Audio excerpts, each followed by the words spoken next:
कह रहा है कि two identical charge conducting sphere A and B have their centre separated by a certain distance, change on charge on each is Q and the force of repulsion between them is F.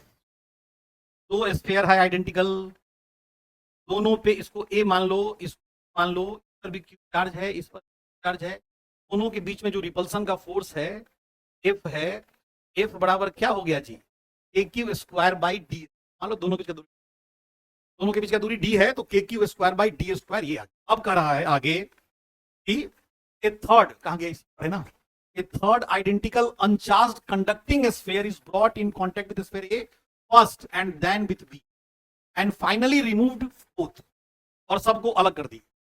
एक सी को क्या किए, यहां देखो, ए था पहले सी को इसके कांटेक्ट में ले आए, दोनों आइडेंटिकल है,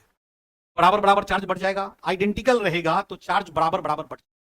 इस पर भी क्यू बाई टू बराबर बढ़ता है क्योंकि पोटेंशियल सेम करना होता है। जब भी दो स्फीयर कांटेक्ट में आया, दोनों का पोटेंशियल सेम हो गया, कि रेडियस सेम है, चार्ज भी सेम हो जाएगा, क्यों पोटेंशियल होता है K Q by R, R same तो क्यू भी सेम, तो क्यू सेम कैसे होगा, बराबर बराबर बढ़ेगा तब। अब सी पे चार्ज कितना आ गया, क्यू बाई टू।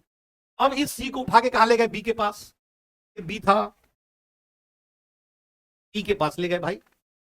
ये बी है और अब इसको सी के पास, सी कॉन्टेक्ट में ले बराबर कर दो। सी पे चार्ज है क्यू बाई टू और इस पे चार्ज पहले से क्यू है, दोनों कॉन्टेक्ट में आ गया, फिर दोनों पे बराबर बराबर चार्ज कैसे करेंगे, तो क्यू और Q by two, three Q by two, तो आधा आधा दे दो। क्या करेंगे इसको, ई को भी थ्री क्यू बाई टू और सी को भी three Q by four, sorry बराबर बराबर बन,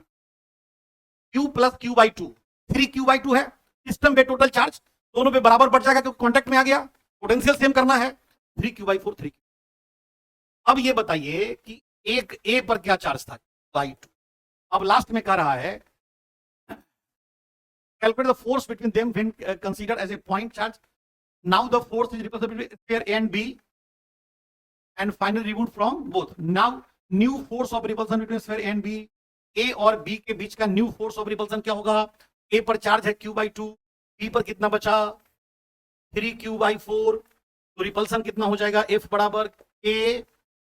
by 2 into 3 by 4 upon D square,